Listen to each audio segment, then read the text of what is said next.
بسم الله الرحمن الرحيم.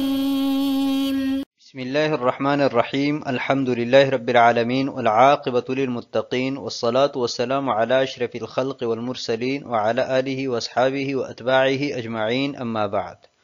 عزیز طلبہ، آج کتاب الہدایہ جو 40 کا سبق نمبر 156 ہے، اور اس سبق میں ہم انشاءاللہ جنس حکم الضمانات الثلاثہ یعنی الدرک، العہدہ والخلاص کے متعلق بات کریں گے، اور کتاب کی عبارت ومن اشترى عبدا سے لے کر فیؤدی الی الدور تک ہوگی۔ آتے ہیں سبق کے متعلق اصول کی طرف۔ تو اصل نمبر 1 المساوات فی الموجب یوجب المساوات فی الموجب، کہ موجب میں مساوات یہ موجب میں مساوات کو واجب کرتا ہے۔ اصل نمبر 2 لا معارضۃ بین ما هو ثابت اصالۃ و بین ما هو ثبت تبعا، کہ وہ چیز کہ جو اصالتاً ثابت ہو اس کے معارض نہیں ہو سکتی کہ جو تبعاً ثابت ہو۔ اصل نمبر 3 اثبات الشیء علی وجہ یستلزم نقضہ باطل، کہ کسی چیز کا بئی طور ثابت کرنا کہ اس کے اس بات سے اس کا نقض لازم آئے تو ایسا اس بات باطل ہے۔ اصل نمبر 4 المفاوضۃ تضمن الکفالۃ والوکالۃ، کہ مفاوضہ یہ کفالت اور وکالت دونوں کو شامل ہے۔ آتے ہیں کتاب کی عبارت کی طرف۔ قال ومن اشترى عبدا فضمن له رجل بالعهدة فالضمان باطل لأن هذه اللفظة مشتبهة قد تقع على الصك القديم وهو ملك البائع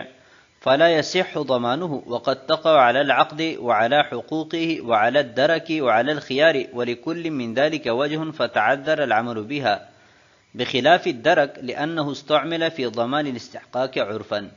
ولو ضمن الخلاص لا يصح عند أبي حنيفة رحمه الله تعالى لأنه عبارة عن تخليص المبيع وتسليمه لا محالة وهو غير قادر عليه، وعندما هو بمنزلة الدرك وهو تسليم المبيع أو قيمته فصح والله تعالى أعلم بالصواب۔ اور اگر کسی نے غلام خریدا پھر کوئی شخص اس کے لیے عہدہ کا ضامن بنا تو یہ ضمان باطل ہے، اس لیے کہ لفظ مشتبہ ہے، کبھی پرانی دستاویز کے لیے استعمال کیا جاتا ہے حالانکہ یہ بائی کی ملکیت ہے، لہٰذا یہ ضمان صحیح نہیں ہوگا، اور کبھی عقد اور اس کے حقوق پر بولا جاتا ہے، اور کبھی ضمان بالدرک اور خیار پر بولا جاتا ہے، اور ہر ایک کے لیے وجہ بھی ثابت ہے، تو اس وجہ سے اس پر عمل متعذر ہوا، برخلاف درک کے کہ وہ عرف میں زمان استحقاق کے لیے مستعمل ہے۔ اور اگر کوئی خلاص کا ضامن ہو تو امام صاحب کے ہاں یہ درست نہیں ہے، کیونکہ یہ لا محالہ مبی کو خالص کر کے حوالہ کرنے کا نام ہے اور وہ اس پر قادر نہیں ہے، اور صاحبین کے ہاں درک کی مانند ہے اور وہ مبی یا اس کی قیمت حوالہ کرنے کا نام ہے، پس یہ درست ہے۔ ومن اشترى عبدا فضمن له رجل بالعہدہ، اس عبارت کو سمجھنے سے پہلے ہم بالاختصار صاحب ہدایہ نے زمان کی جو قسمیں ذکر فرمائی ہے وہ بیان کر دیتے ہیں۔ تو پہلی قسم زمان درک، اس پر پہلے بات ہو چکی ہے کہ ایک شخص دوسرے سے کہتا ہے کہ آپ یہ چیز خریدیں، نقصان کا میں ذمہ دار ہوں، اگر کوئی مستحق نکلا ثمن میں دوں گا، تو یہ زمان بالاتفاق جائز ہے۔ نمبر 2 زمان بالعہدہ، کہ ایک شخص دوسرے سے کہتا ہے کہ میں آپ کے لیے ضامن بالعہدہ ہوں، تو یہ زمان بالاتفاق باطل ہے۔ اور تیسری قسم زمان الخلاص، اس میں اختلاف ہے، امام صاحب کے ہاں درست نہیں ہے اور صاحبین کے ہاں یہ درک کی مانند ہے، یعنی جیسے درک جائز ہے ایسی زمان خلاص بھی جائز ہے۔ تو آتے ہیں عبارت کی طرف۔ اس عبارت میں مسئلہ بیان کیا گیا ہے کہ ایک شخص نے ایک غلام خریدا اور دوسرا اس کے لیے ضامن بالعہدہ ہوا، یعنی یہ کہا کہ میں آپ کے لیے عہدہ کا ضامن ہوں، تو یہ زمان باطل ہے۔ اور وجہ بطلان صاحب ہدایہ نے یہ بیان فرمائی ہے کہ لفظ عہدہ مشتبہ ہے، یہ اس کا اطلاق کئی چیزوں پر ہو سکتا ہے۔ نمبر 1 تقع علی الصک القدیم، پرانی دستاویز پر بھی اس کا اطلاق ہو سکتا ہے، اور صک قدیم کو عہدہ اس لیے کہا جاتا ہے کہ کتاب العہد ایک وثیقہ ہے اور صک قدیم بھی ایک وثیقہ ہے، تو اس مناسبت سے شروحات ہدایہ میں مذکور ہے کہ سک قدیم پر بھی عہدہ کا اطلاق کیا جاتا ہے، اور اس میں زمان اس لیے باطل ہے کہ سک قدیم یہ بائی ہی کی ملکیت ہوتی ہے، لہذا جب یہ بائی کی ملکیت ہے تو سک قدیم یہ اس پر مضمون نہیں ہے، کیونکہ اگر سک قدیم بائی کی ملکیت میں ہلاک ہو جائے تو اس پر کوئی زمان نہیں آتا، اور صحت عقد کفالہ کے لیے شرط یہ ہے کہ جس چیز کو کفیل بن رہا ہے وہ اصیل پر مضمون ہو، اور یہاں پر بائی اصیل ہے تو جب اس پر مضمون نہیں ہے تو اس پر کفالہ منعقد کرنا بھی درست نہیں ہے اور ضامن بننا درست نہیں ہے۔ قد تقع علی العقد، اور بسا اوقات عہدہ کا اطلاق عقد پر کیا جاتا ہے، کیونکہ عہدہ عہد سے ہے اور عہد اور عقد ایک ہی چیز ہے، تو اس بنا پر عقد کو عہدہ بھی کہا جاتا ہے، اور حقوق عقد پر بھی اس کا اطلاق ہوتا ہے، کیونکہ حقوق عقد کے ثمرات میں سے ہیں، تو جیسے اصل پر اس کا اطلاق ہو سکتا ہے اسی ثمرات پر بھی اطلاق ہو سکتا ہے۔ وعلی الدرک، اور اسی طرح عہدہ کا اطلاق درک پر بھی ہوتا ہے۔ وعلی الخیار، اور خیار پر بھی اس کا اطلاق ہوتا ہے، کیونکہ حدیث شریف میں خیار کے لیے لفظ عہدہ استعمال کیا گیا ہے، جیسا کہ منقول ہے کہ عہدۃ الرقیق 3 ایام وَلِكُلٍّ مِّن ذَلِكَ وَجْهٌ، اور صاحب ہدایہ فرماتے ہیں کہ ان میں سے ہر ایک پر جو اطلاق ہوتا ہے ہر ایک کی وجہ ہے جس کو ہم بیان کر چکے ہیں۔ تو جب یہ لفظ مشتبہ ہے کئی معنیوں پر اس کا اطلاق ہو سکتا ہے اور ایک معنی متعین نہیں ہے، نہ قائل کی طرف سے اور نہ ہی عرف کی بنا پر، تو اس اشتباہ کی وجہ سے یہاں پر زمان باطل ہوگا۔ خلاف الدرک، ذہن میں ایک سوال پیدا ہوتا ہے کہ جیسے عہدہ کئی معنیوں میں مستعمل ہے ایسی درک بھی کئی معنیوں میں مستعمل ہے، لیکن وہ بالاتفاق جائز ہے، تو دونوں میں وجہ فرق کیا ہے۔ صاحب ہدایہ فرماتے ہیں کہ یہ بات بالکل درست ہے کہ درک کئی معنیوں میں مستعمل ہے، لیکن زمان استحقاق میں عرفاً یہ استعمال کیا جاتا ہے، تو عرف کی بنا پر یہ معنی متعین کیا گیا ہے، لہٰذا اس وجہ سے ہم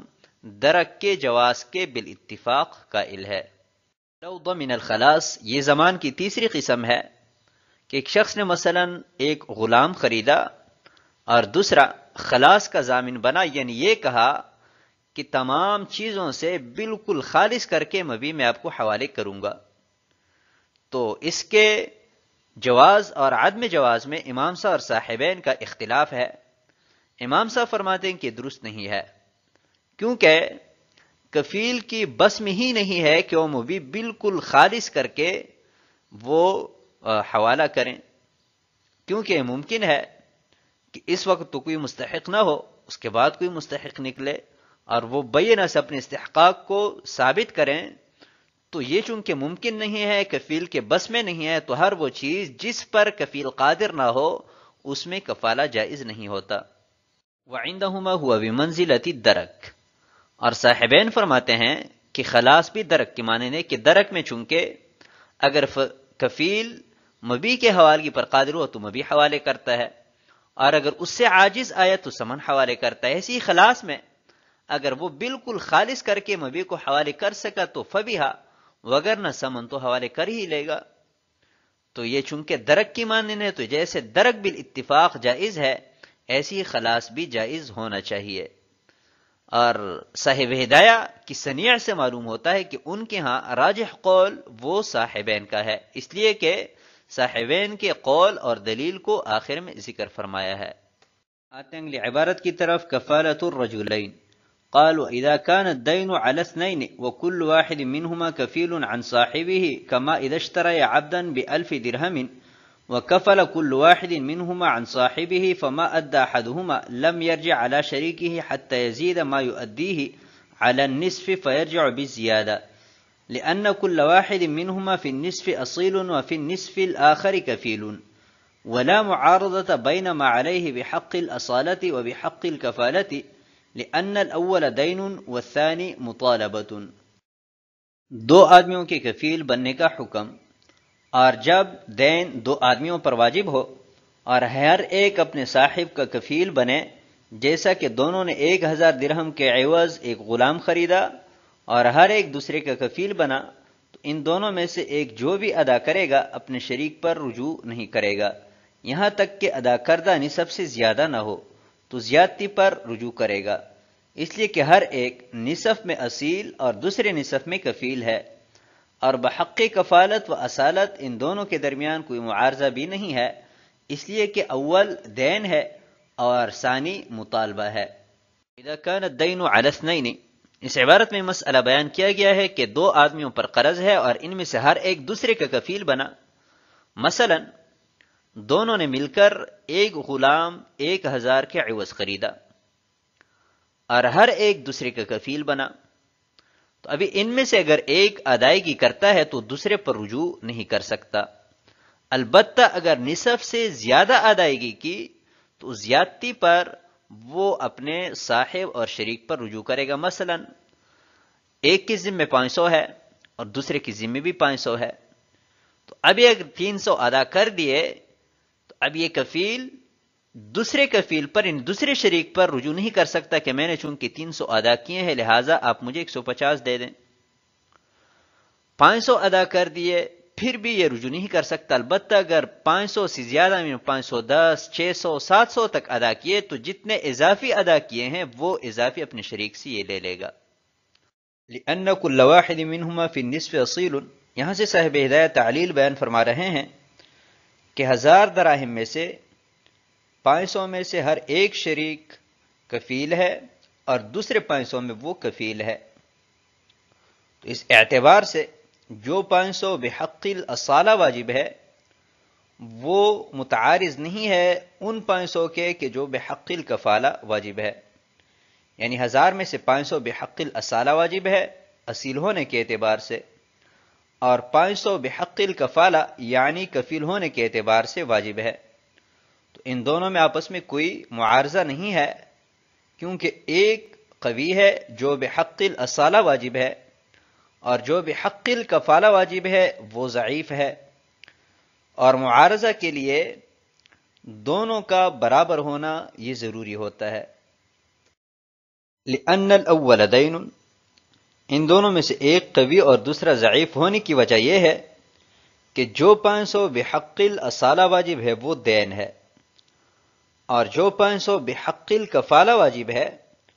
وہ مطالبہ دین ہے، اور یہ بالکل کھلی سی اور واضح بات ہے کہ دین قوی ہے بنسبت مطالبہ دین کے۔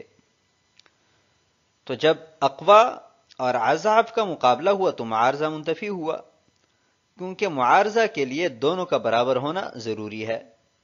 تو جب معارضہ منتفی ہوا اب اس کے بعد شریکین میں سے 500 تک جو بھی کوئی ادائیگی ہوگی وہ بھی حق الاصالہ شمار ہوگی، یعنی یہ جو ادائیگی کر رہا ہے اس کے ذمہ جو اصل 500 قرض ہے اس کی ادائیگی کر رہا ہے، اپنے ذمے سے دین کو ساقط کر رہا ہے، تو اس وجہ سے دوسرے پر وہ رجوع نہیں کرے گا۔ آتے ہیں اگلی عبارت کی طرف، ثم هو تابع للأول فيقع عن الأول وفي الزيادة لا معارضة فيقع عن الكفالة، ولأنه لو وقع في النصف عن صاحبه فيرجع عليه فلصاحبه أن يرجع لأن أداء نائبه كأدائه فيؤدي إلى الدور۔ پھر وہ اول کا تابع ہیں تو ادا کیا ہوا اول سے واقع ہوگا، اور زیادتی میں کوئی معارضہ نہیں ہے اس لیے نصف سے زیادہ کفالہ سے واقع ہوگا،